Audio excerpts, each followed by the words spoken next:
Bah écoutez, j'ai fait ce tuto de façon à aider les gens qui ont du mal à réaliser des présentations PowerPoint, puisque pour un témoignage, personnellement, l'année dernière, il fallait présenter un mémoire et l'un des enseignants m'avait donné un conseil comme quoi, au lieu d'avoir beaucoup de tests lors d'une présentation, ça rend moins impactant la présentation.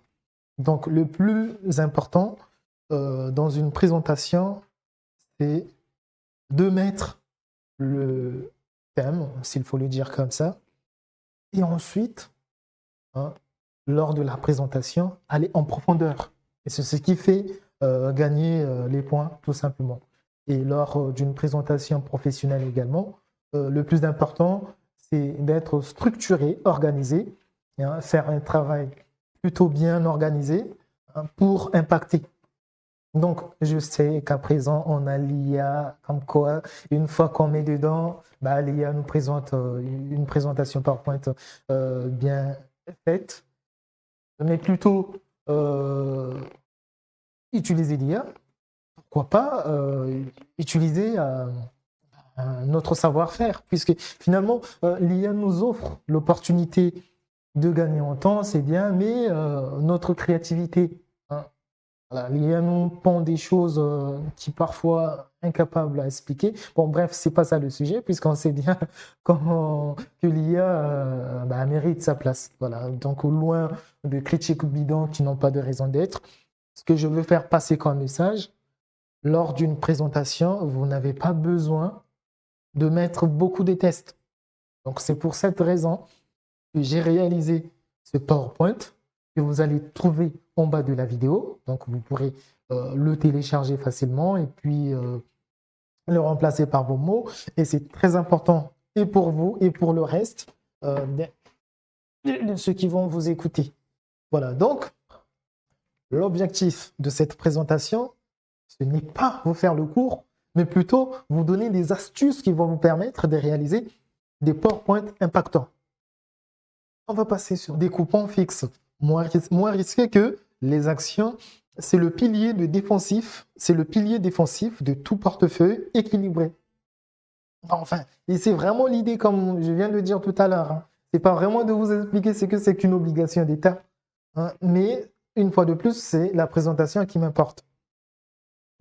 Je vais laisser voir comment est-ce que ça se présente. Voilà, on est au troisième point. On va expliquer ce que c'est qu'un ETF et fonds indiciel. Partir en profondeur, expliquer ce qu'on entend par un ETF et un fonds indiciel. Donc, lors de votre présentation, vous arrivez à ce point, vous allez utiliser tous les exemples impactants, puisque pourquoi on le fait, hein, une fois de plus, s'il y avait beaucoup de tests, ben finalement, on va embrouiller l'auditoire. Sinon, pour des enseignants très attentifs et très intelligents, disons-le, il va tellement lire plus vite que vous, et ce que vous allez donner comme information n'aura plus de force, n'aura plus d'importance en fait finalement. Donc c'est pour cette raison qu'il est mieux de procéder de cette façon. Donc on va encore enchaîner avec notre quatrième diapositive. Voilà. Expliquer ce que c'est que la matière première. Que là, on va expliquer la matière première, ce que c'est déjà, par exemple, l'or qui protège contre l'inflation et les crises, le pétrole suit les cycles économiques mondiaux. Mais ici, une fois de plus, vous voyez, le fait de lire, moi-même, ça m'embrouille et ça m'empêche d'exprimer ce que je veux vraiment sortir pour que ça soit une présentation impactante. Ouais. Mais dès lors que je vois juste le titre dans ma tête, encore, j'ai une aide mémoire qui est à côté, je pourrais lire là-bas sans pourtant lire la présentation. Et c'est ce qui fait que votre présentation soit impactante.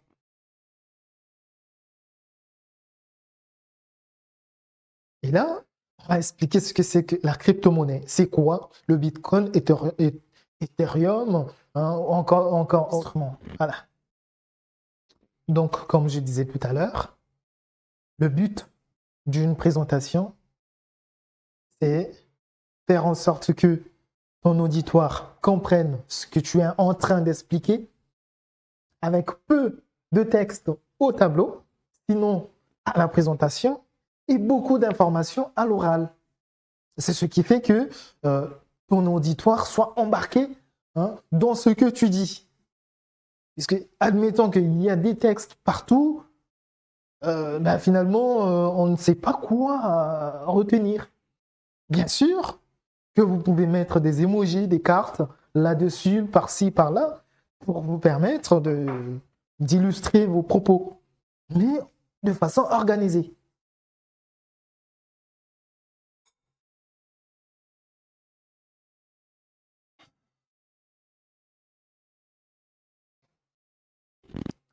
Alors, ici, l'idée est de parler de la crypto-monnaie. C'est quoi la crypto-monnaie?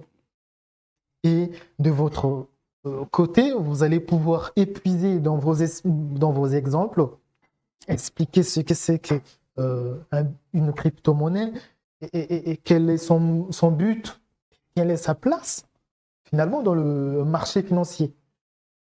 C'est comme ça.